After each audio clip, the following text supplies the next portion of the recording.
आप ट्रैवल कर रहे थे इधर, आपसे शायद एक हफ्ता मिस किया हमने आपसे बातचीत।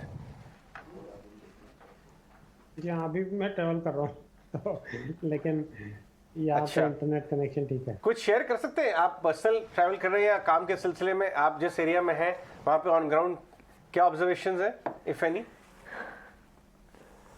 नहीं, पर्सनली एक्चुअली मेरी बेटी का टेनिस टूर्नामेंट है मॉरिशियस में, और मॉरिशियस के बारे में अब जितना कहा जाए उतना कम है, तो हमारा समय काफ़ी निकल जाएगा ये बात करने में। कोई बात नहीं, क्योंकि फंड मैनेजर की नज़र जो है वो बड़ी बारीकी से पूरे दुनिया को, हर डेटा पॉइंट को देखते हैं। वो देखेंगे क्या, कौन से ब्रांड चल रहे हैं, लोग स्पेंड कैसे कर रहे हैं, एयरपोर्ट खचाखच भरे हैं या नहीं। तो मैंने सोचा शायद। लेकिन अजय, क्या जगह पर टेनिस टूर्नामेंट मॉरिशस में?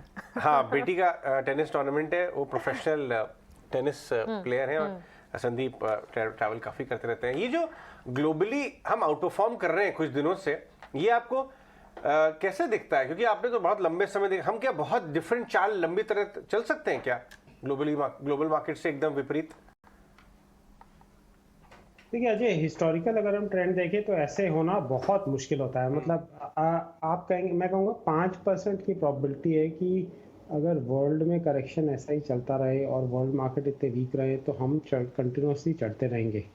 और दूसरा, एक जब ग्लोबल फंड एलोकेशन देखते हैं लोग, तो एक वैल्यूएशन भी कोई चीज़ होती है, एक ग्रोथ अलग बात है, ठीक है। ग्रोथ में और इन्फ्लेशन डायनामिक्स में हम लोग बेटर प्लेस्ड हैं, ये मैंने हमेशा मेंटेन किया है कि इस बार हम लोग इन्फ्लेशन पॉइंट ऑफ व्यू पे ऐसी ख़राब हालत में नहीं है जैसे हम हिस्टोरिकली हुआ करते थे। इस बार हमारी सिचुएशन बेटर है, लेकिन इतना ज़्यादा आउट परफॉर्म करना बहुत मुश्किल रहता है। तो इसलिए जितना मार्केट डिफाई करता रहेगा ग्लोबल ट्रेंड्स को और ऊपर जाता रहेगा, उतना मार्केट रिस्की होता जाएगा।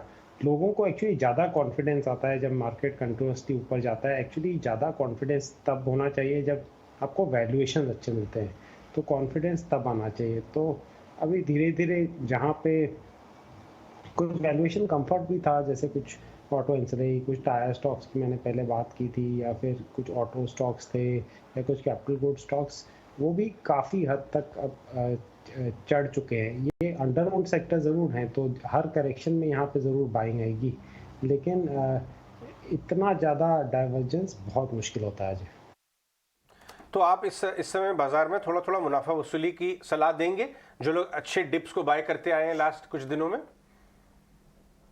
देखिए, एक तो जो लोग गलत सेक्टर्स में इन्वेस्टेड हैं, जैसे कि अगर आपका बहुत ज़्यादा एलोकेशन टेक्नोलॉजी में है, फार्मा में है, कमोडिटीज़ में है, तो ऐसे जब मार्केट में स्ट्रेंथ आता है तो सब चीज़ें बढ़ती हैं, तो उसमें आपको उन सेक्टर्स पे डेफिनेटली कम करना चाहिए। अगर जिनमें हमें बहुत अच्छी विजिबिलिटी दिखती है, जैसे कुछ ऑटो कंपनीज, कुछ ऑटो एंसिलरी, कुछ कैपिटल गुड कंपनीज, या कुछ जो रीओपनिंग ट्रेड की कंपनीज हैं, जिनमें आपको हमें विजिबिलिटी बहुत अच्छा दिखती है, तो उसमें हम लोग कहते हैं कि ठीक है, अगर 10-15% का डिप आ भी जाएगा तो एज लॉन्ग टर्म इन्वेस्टर तो हमें फ़र्क नहीं पड़ता। जो शॉर्ट टर्म इन्वेस्टर्स हैं उनको डेफिनेटली इस समय काफ़ी रीजनेबल अमाउंट ऑफ कैश रखना चाहिए। मुझे लगता है अगर आप सिर्फ शॉर्ट टर्म इन्वेस्टिंग करते हैं तो 30 से 50% कैश इस समय आपके पास होना चाहिए। Sandeep, hi, good afternoon. सबसे पहले तो best wishes to your daughter on the tournament. I wish she gives it best. लेकिन coming on back to the markets, जिस तरह से हम देख रहे हैं इस वक्त इंडिया ऑफ कोर्स एक स्वीट स्पॉट में है अगर कंपेयर करें इमर्जिंग मार्केट हमारे जो पेयर्स हैं उनके साथ। But how do you see इस सिचुएशन को देखते हुए क्या पॉजिटिव फैक्टर्स रहे हैं जिसने हमें स्वीट स्पॉट तक लाया है, और आने वाले दिनों के लिए क्या फैक्टर्स है जिस पर फोकस करना चाहिए, और आपके रडार पर क्या सेक्टर्स हैं फिर? देखिए, 3 बहुत बड़े पॉजिटिव फैक्टर्स हैं इंडिया के लिए।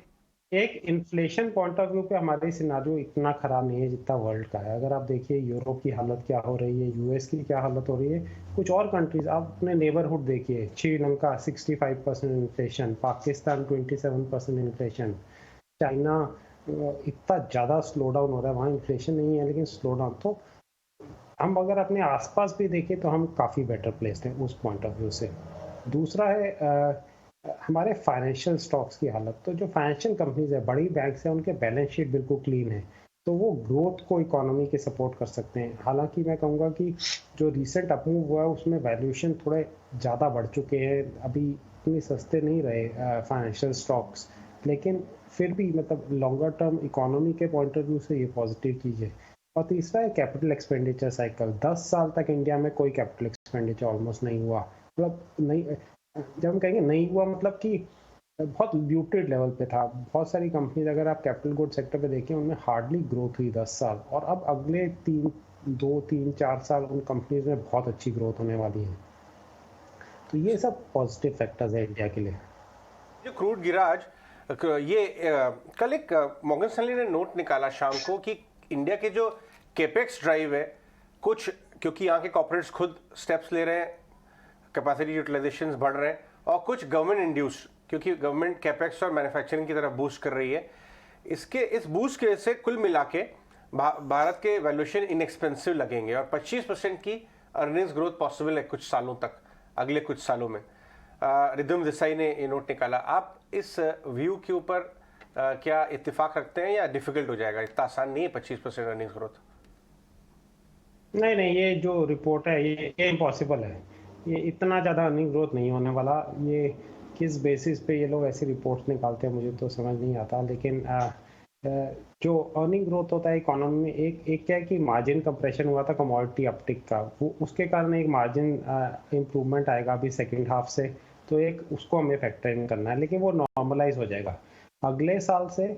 इकोनॉमिक ग्रोथ प्लस इन्फ्लेशन और प्लस प्रोडक्टिविटी गेन, ये ब्रॉडली अर्निंग ग्रोथ रहेगा। तो अगर हम कहते हैं कि 25% अर्निंग ग्रोथ, इसका मतलब ये है कि अगर इन्फ्लेशन हम मानते हैं 6-7% है, तो और प्रोडक्टिविटी गेन 2-3%, तो इकोनॉमी ग्रोथ क्या इंडिया की 16-17% पे चली जाएगी?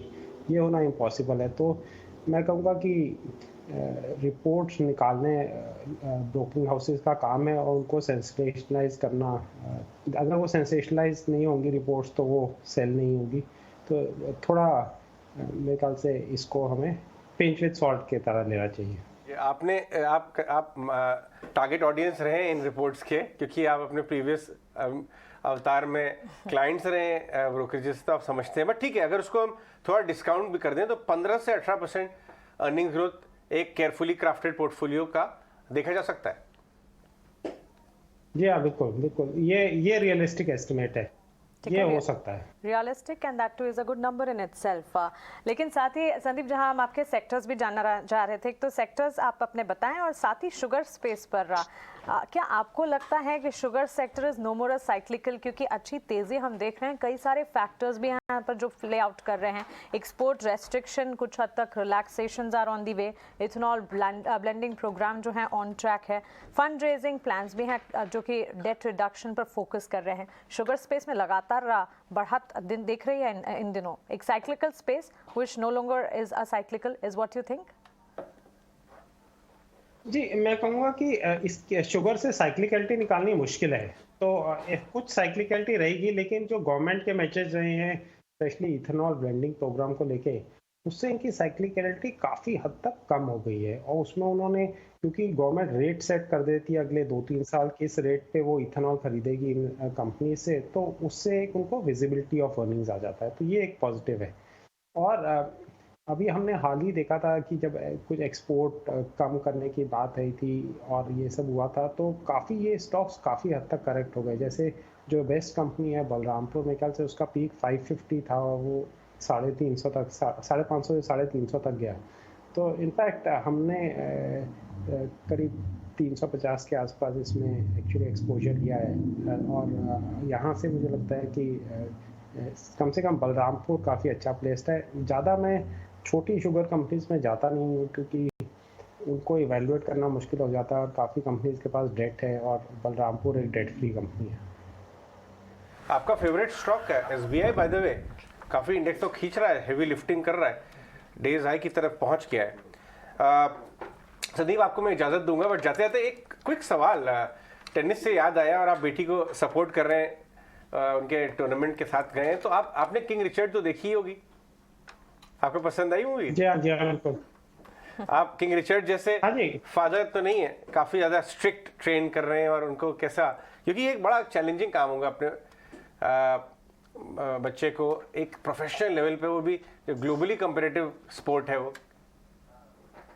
जी किंग, मैं ये कहूँगा कि और अगर कोई व्यूअर्स अपने बच्चों को स्पोर्ट्स में डालना चाहते हैं तो किंग रिचर्ड से उनका टेक अवे ये होना चाहिए, जो काफ़ी पेरेंट्स का एटीट्यूड वहाँ दिखाया गया है कि जब उनके बच्चे हारते हैं वो उनकी तरफ कैसे बिहेव करते हैं, तो वो अगर आपको उनको प्रोत्साहित मतलब एंथुजियास्टिक बनाना है गेम खेलने के लिए, अगर आप उनको डिसुएड करते रहेंगे तो वो डरना शुरू हो जाएंगे, और वो डरना शुरू हो जाएंगे तो आगे जाके मैच हारना शुरू हो जाएंगे। ऑल राइट संदीप, बहुत एंजॉय करते हैं आपसे हमेशा बात करने की। मार्केट और जीवन के फलसफे, हर तरह की बातचीत आपसे पॉसिबल है। All right, have a safe trip Sandeep. हमारे साथ डीपी भी आ गए।